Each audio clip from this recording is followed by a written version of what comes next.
Պարոն Մամիկյանյան, քանի որ ակցիայի նպատակներին, առաջնահերթություններին արդեն անդրադարձել եղան, ես կցանկանայի, որ դուք անդրադառնայիք նախ այս գաղթական ժողովի ընտրման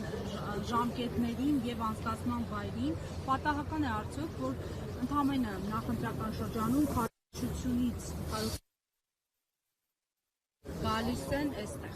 Իհարկե ոչ, այս միջոցառումը ամեն ինչ անում է Փաշինյանը, որպեսզի ներկայացնի իր քարոզարշավի մի մաս։ Դրան աջակցում են նաև մենք հավաքվել ենք նրա համար, որ դա թույլ չտանք։ Որպեսզի երկար քաղաքական տեքստերի մասին մեր քաղաքացիները ստիպված չլինեն մտորումներ անելու, մի պարզ հարց եմ տալի։ Առաջ Ալիևը հանձնարարականներ տալիս էր Փաշինյանին հեռախոսով, չգիտեմ, Telegram-ով, WhatsApp-ով, կարևոր չի։ Այսօր Երևան քաղաքում, Երևանում, Հայաստանի մայրաքաղաքում միացրեցին տեսակապով Ալիևին, ու ինքը հաթաթա էր տալիս այն մարդկանց, ովքեր խոսում են մեր գերիների մասին, արցախահայերի իրավունքների մասին, մեր մշակութային ժառանգության եւ քրիստոնեական կոթողների քանդման մասին։ Ես մի հարց ունեմ մեր համաքաղաքացիներին, մեր քույրերին եւ եղբայրներին։ Իրանք դրա հետ օքեյ են։ Կա որևէ մի մարդ Հայաստանում, որը նորմալ է համարում, որ Ալիևը տեսակապով Երևանում հանձնարարականներ տա, հաթաթա տա ինչ-որ մեկին։ Ես, այստեղ հավաքված իմ ընկերները ու շատ մարդիկ դրա հետ օքեյ չեն։ Եթե մեկ նախադասությամբ այս ակցիան ձևակերպենք, ապա կլինի մոտավորապես բովանդակությունը։ Ես սոցիոլոգ չեմ, բայց ես գիտեմ մի բան, որ սա իմ եւ ձեր եւ այս մարդկանց երկիրն է։ Ես գիտեմ, որ Հայաստանի քաղաքացիների մեծ մասը ճնշող մեծամասնություն է։ Համաձայն չի Արսեն Թորոսյանի հայտարարությանը, որ իրանց տարածքն է, ինչ ուզում են անեն։ Դուք պատկերացնում եք, որ այլ երկրներից հայտարարություններ են անում, մասնավորապես այս պարագայում Ստեփանակերտի մայր տաճարի քանդման հետ կապված, իսկ Թորոսյան Արսենը Հայաստանի Հանրապետությունում իբր նախարարը ասում է, որ դա նորմալ է, ինչ ուզում են թող անեն։ Ես ձեզ վստահեցնում եմ, դա պատրանք է, իրանք փորձում են խաբել, թե իբր մեծամասնությունը այդպես է մտածում։ Հաստատ մեծամասնությունը մեր բնակչության այդպես չի մտածում։ Մեր բնակչության մեծամասնությունը հայրենասեր է, հայրենիքի պաշտպանության համար կանգնած է ու դա ապացուցելու է ցույցերից մինչև ընտրություն, տարբեր եղանակներով։ Ես ձեզ դրանում վստահեցնում եմ։ Այսինքն ընտրություններին, եթե ձեր ասածը դիտարկենք, հա, ուսումնասիրենք, այսպես Ախր ես կոֆեի բաժակ նայող չեմ,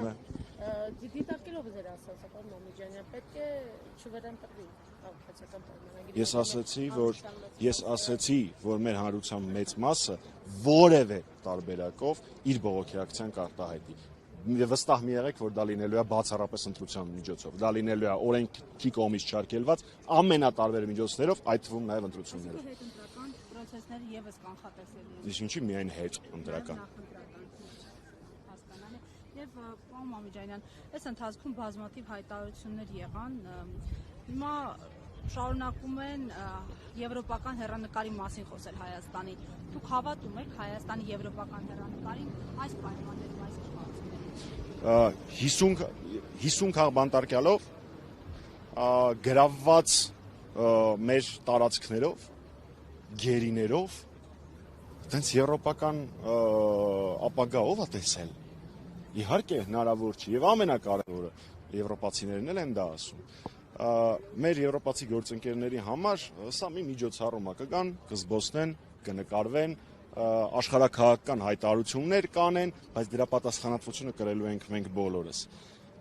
Հասկանում եք, Փաշինյանը հիմա ամեն ինչ անում է, որ վերընտրվի, ամեն ինչ, դա ամենավտանգավոր բանն է։ Պատկերացնում եք, ինչեր կարող է այս ընթացքում պահանջի Ադրբեջանը, իմանալով, որ Փաշինյանին օդի ու ջրի պես պետք է որ մինչև ընտրությունները իր կարծինքան լավ լինի։ Սա ամենախոցելի վիճակն է,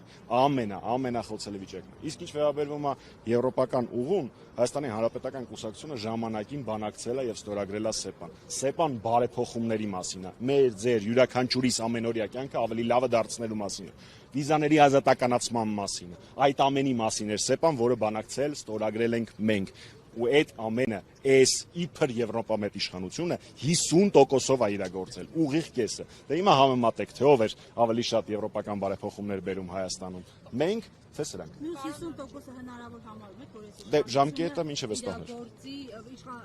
Եվրոպական ներկայացուցիչների իրագործել, օրինակ մինչև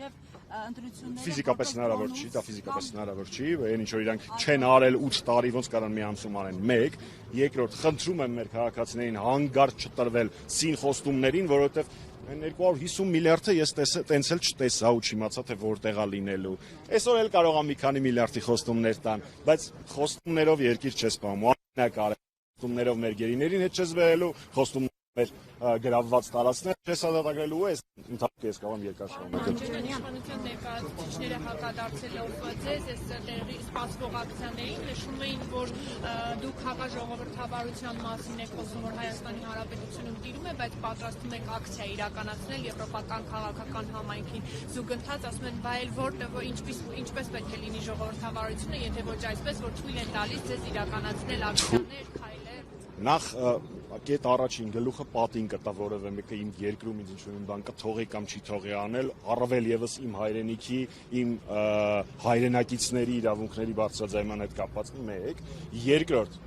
մի այլ տիպի թույլ են տալի, մենք գտնվում ենք քաղաքապետարանի մոտ, միջոցառումը համալիրում է, գլխերին կպնի այդպիսի թույլ տալը, դա էլ 2, երրորդ ամբողջ միջոցառման ամեն 4-րդ բառը ժողովրդավարությունն է։ Բա մի հատ չտեսնեն իրական ժողովրդավարությունը օրինակ, այսքան մարդ ժողովրդավարության պատճառով են անազատության մեջ գտնվում։ Դավիթ Համբարձումյանը անազատության մեջ է գտնվում ժողովրդավարությունից ելնելով, թե նախորդ բանախոս Արմեն Աշոտյանը համարը 2 տարի անազատության մեջ ժողովրդավարության համատեքստում էր անցկացրել։ Ոնց որ թե Փաշինյանի ու մեր պատկերացումները ժողովրդավարության մասին տարբեր։ Մի հատ քան որ թեման Ես չեմ նեղում անձներից, հանգստանում։ Մի հատ օրակարգից մի փոքր շեղվեմ մեր քաղաքական իրադարձությունների զարգացումների հետ կապված։ Քարոզարշավը ստեցյան մեկնարկում է, ինչ կանխատեսումներ կան հանրապետական կուսակցություններ, ես ընտրական հնարավոր զարգացումների մասին են աշխատում քաղաքական ուժերը։ Դուք նկատել թիմը ինչ կանխատեսումներ ունի եւ այդ հնարավոր զարգացումների դեպքում ինչպես է դիտավորվում։ Ես մի քիչ առաջ ասացի, որ սուրճի բաժակ չունեմ, չեմ կարող կանխատեսել, թե ինչ ելք կնկարի ընտրություններին Փաշինյանը, բայց հանրապետականը դրա մասին ասել է շատ եւ ամենածանրակշիռը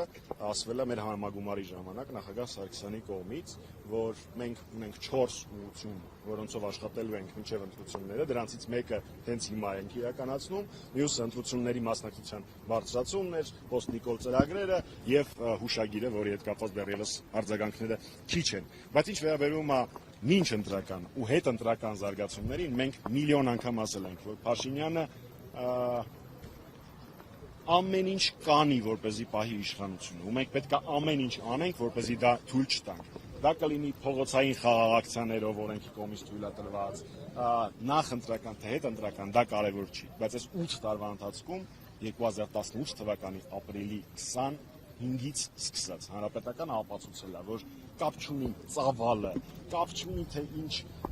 երբեմն մեծ թիրախավորող մտքեր են հնչում հարթակից։ Հանրապետականը միշտ եղել է բոլոր փողոցային ակցիաների առաջնագծում, ամենավտանգավոր տեղերում եւ մենք այդ տեղը որևէ թողնելու կամ որևէ կերպով խուսափելու պլաններ չունենք։ Հանրապետականը եղել է, կա եւ կլինի պայքարի առաջնագծում։ Իսկ Նիկոլ Փաշինյանը աշխարհի ամենաուժեղ տղեն չի, վաղ թե ուշ գնալու է։ Շատ շնորհակալ։ Տեսնում եք այդպիսի նախադրյալներ արդեն, այսինքն այն process-ը, որ հիմա գնում է, կարող է, իհարկե հասկանում եմ, որ դժվար է այս բանը ինչ-որ բան ասել, բայց այս 8 տարիների ընթացքում որևէ ակցիա չի եղել, որ հանրապետականները երբևէ գցեն բռնեն, այս ակցիան կստացվի, չի ստացվի,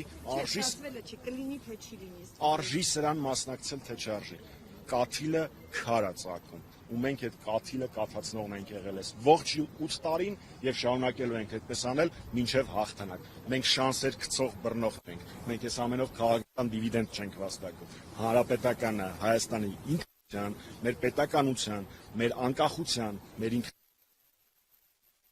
վերջին բնական գիծն է, ու մենք այն պահելու ենք։ Շնորհակալ։